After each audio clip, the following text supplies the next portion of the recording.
Hello everybody, this is Mr. Rob and welcome back to another episode of the South Carolina Gamecocks Dynasty here on EA Sports College Football 25, and it's time for another offseason, another chance to improve this team as we get closer and closer to becoming a national championship contender. This is a huge offseason. We're coming off our best season in the series, and a lot of building blocks will be returning next year, so a very pivotal offseason for the Gamecocks. If you're excited for this one, make sure you drop a like, you subscribe down below, especially if you want more Dynasty Mode content.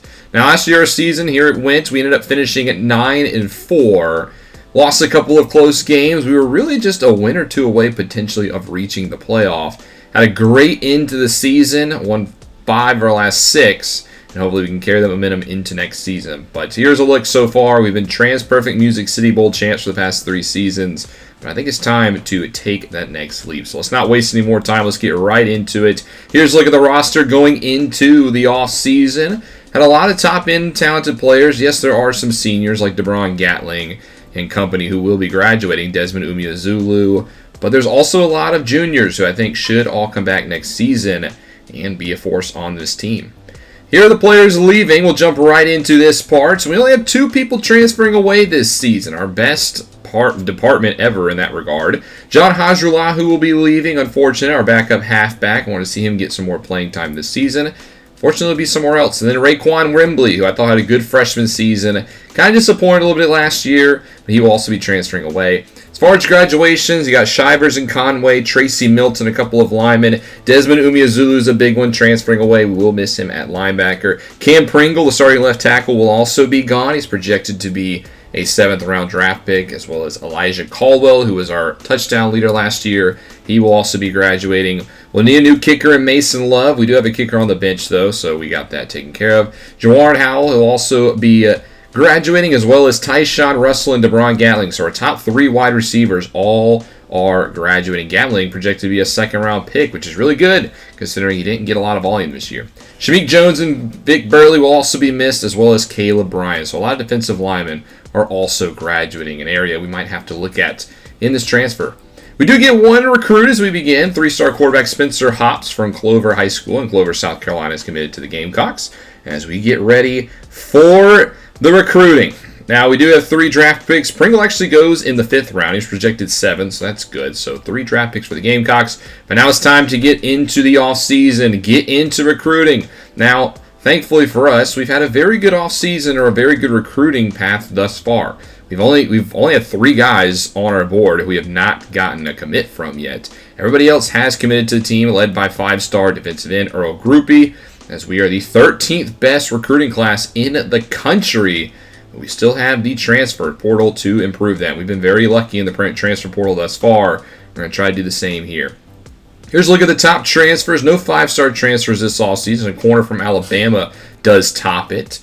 As you can see, some of the highest transfers actually have some interest in their school, so we're going to go down the board. Starting off with Carl Saban. If you remember him, he was a freshman wide receiver that I was really high on. Went to Wake Forest. Now wants to leave the Demon Deacons. So why not try to get Carl Saban now? We'll put him on the board. Jordan Ross, a defensive end from Alabama, the 7th best transfer, wants to come here. So we'll give him obviously on the board. As well as Kiki Adams, a safety from Virginia. We're going after all 4-star transfers, by the way. Davion Kershaw, another safety from Army. We're going to give him the look, as well as the 15th best transfer, Quentin Ford, a corner from Purdue. Georgia Southern cornerback Jakari Brown as well will get the look. And then also at cornerback, Braden Lee. We're not losing a lot in the secondary, but it never helps to add some more. Ted Martino, another wide receiver, the 8th best transfer, wants to come here, as well as Davion and Merriman from Tulane to help even anchor up that offensive line even more. Greg Bodden also, as well as Tylen McNichols from Auburn, will give him to the board. Cordell Bragg, another linebacker from Memphis, trying to replace Desmond Umeozulu. Jaden LaFontanet from Boston College, a left guard, as well as Dante Lamore from Ohio State. So a lot of top-end recruits are who we are targeting this offseason. Like I said, we want to go big. This is the year. Greg Bond will round it out, and we'll start with him, and he looks like a beast. 88 power moves, 87 strength. He would be a really good defensive end, and he's only a freshman transfer, so we get him for a lot of seasons. Here's Carl Saban again. He is the speed demon I think we've been looking for. We missed out on him a couple of off seasons ago. It's our chance to right that wrong. We're going to give him the scholarship. Jordan Ross from Alabama, 88 finesse move. That's a no-brainer in my opinion. Get some more pass rush. We were dominant that part of the season. Kiki Adams, a safety with 88 zone coverage. Could really help in the safety department. I thought we kind of struggled in the deep ball sometimes. Him and Davion Kershaw would be great gets for that safety position. Quinton Ford at quarterback. Look at these ratings. 91 speed, 86 man, 87 zone, a slot technician. Easily going to get the offer. Jakari Brown as well. Maybe not as good as Ford, but good depth with that 83 man. So far, all the recruits we're targeting have been pretty good. How about Braden Lee at corner? More of a zone corner, but he's got 92 zone. That's elite. Gets the scholarship. Ted Martino, another deep threat at wide receiver with 91 speed, but 92 spec catch and 93 release. Trying to come over from Jacksonville State. Davion Merriman at center. We do have Jason Zamadella there, but 99 pass block power. You cannot pass up on that. Right outside linebacker, Tylen McNichols, as he is more of a pass coverage linebacker with 79 zone. Hasn't blown me away, the first sort of like non-committed linebacker, but still going to give him a scholarship because we have the room. And then Cordell Bragg with 83 zone coverage and 85 speed. He would be the linebacker out of the two that I would want. Jaden Fontenot for some more depth at the line. He is a very good finesse blocker, and we like to do a lot of zone running, so I think he could be good in that regard. And then Dante Lamore, like I said, trying to place Desmond Umeazulu this offseason. I think he has a very similar skill set, so he will round out the transfers.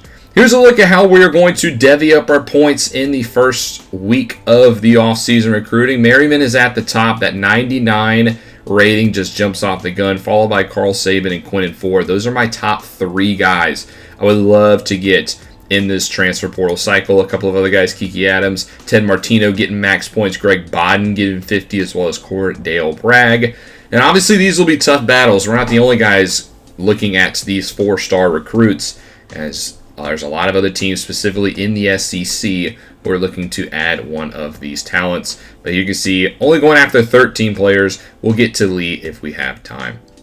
So we simulate the first week, and here's how it goes. We're now in the lead for Davion Merriman. We jump out in front. That's good to see. Ole Miss is there. Tight race between us and Tennessee for Carl Saban. I'd like to get even farther out in that regard. Quinton Ford, we jump out in front over Miami, Ohio. Not a lot of interest for what I think is one of the best corners in this transfer portal. Kiki Adams, Penn State, currently up ahead of us for him. And then Ted Martino, it's a close one between us and Clemson. As far as Greg Bodden, Auburn is taking the lead for him. And then Cordell Bragg, same thing. Clemson, Auburn, and Georgia all ahead of us. And don't forget about UAB. Michigan in the lead for Jaden Fontenot. As far as Jordan Ross, Auburn has a big lead for the hometown kid. And then Dante Lamore seems like he's leaning towards the Gators. Davion Kershaw, ahead is Ohio State, but I don't want to give up on him just yet. Jakari Brown leading towards Georgia, and then Tylen McNichols, and we only put 5 points into. We're liking fourth for him.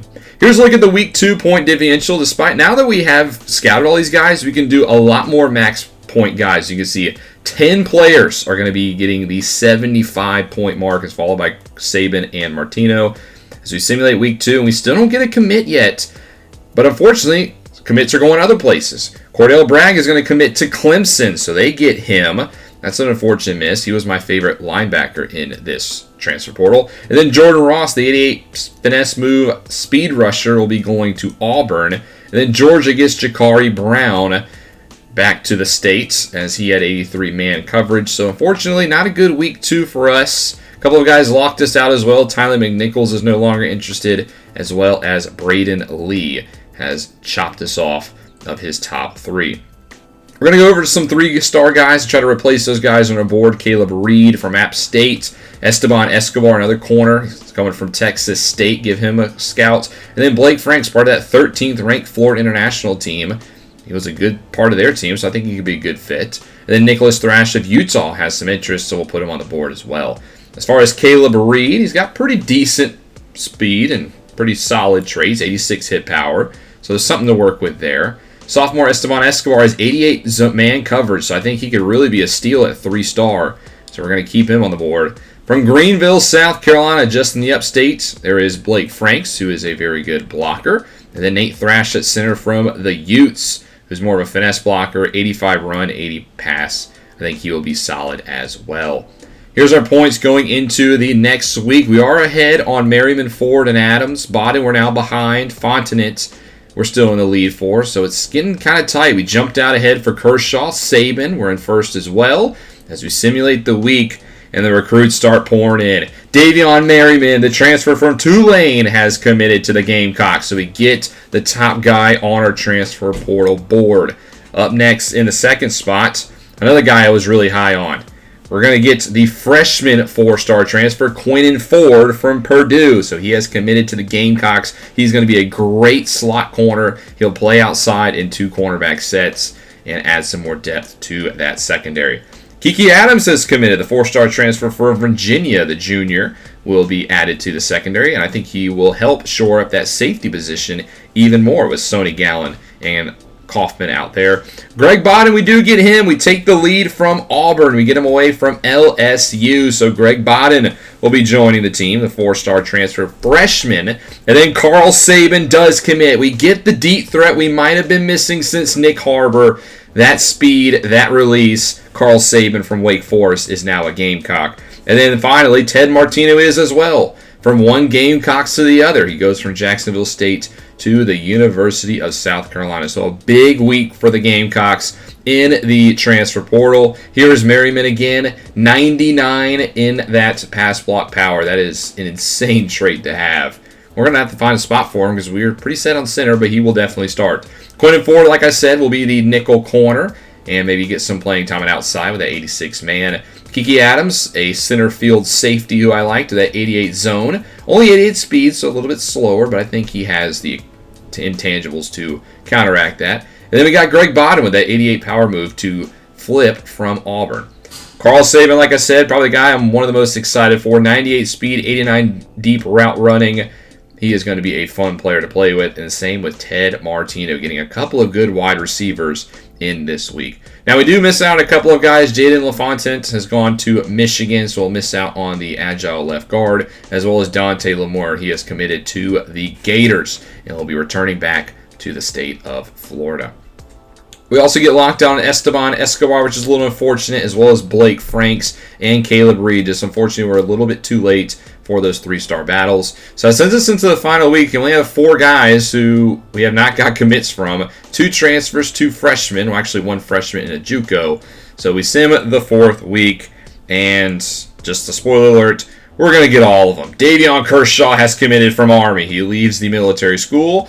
Not sure what that says about his character, but he is coming to the Gamecocks with even more depth at safety. Sonny Dora, the 3-star JUCO from Clinton College in Clover, South Carolina, will also be committing and coming to the Gamecocks as we add some depth to the halfback position.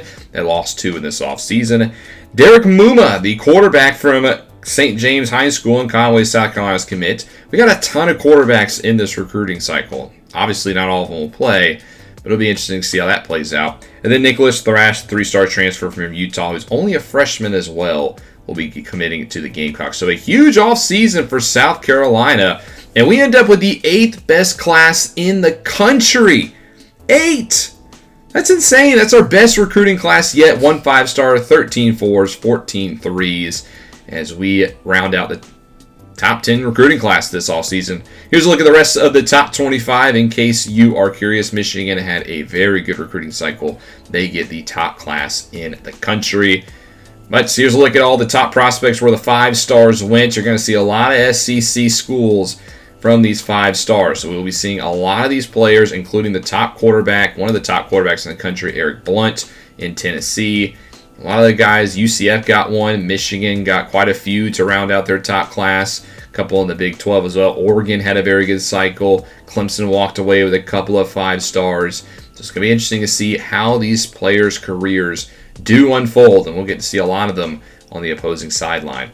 John Hajralahu, he transferred. He went to Tennessee, so we lose another player in the portal to Knoxville, going back home. And then Raekwon Wembley to Alabama. So both the guys who transferred away from us, we will see in the SEC.